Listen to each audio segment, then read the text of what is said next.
who his own self bare our sins in his own body on the tree.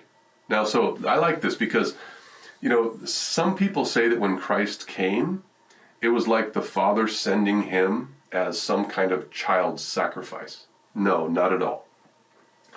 God sending his Son to die on a cross was not child sacrifice. Absolutely not.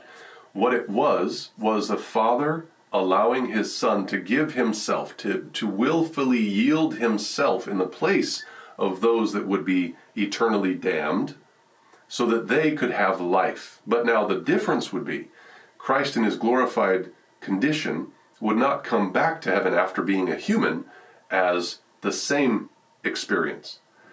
He will continue on being human throughout the ceaseless ages of eternity. Right now, Christ is a glorified human.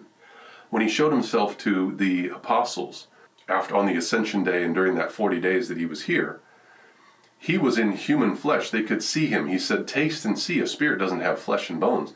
Jesus was actually glorified human, right? Now, he wasn't glorified in the sense that he was put back onto the throne yet.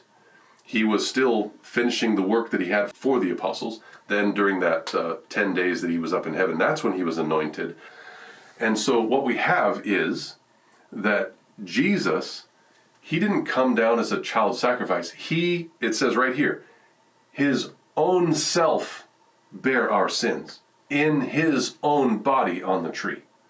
There's an emphasis there that I think is important to understand. He chose on his own self to bear our sins. It was his decision. Yes, it was the Father's decision to allow him and to empower him to do that, but this was Christ's decision. This was God's Son that said, "I want to do this for humanity."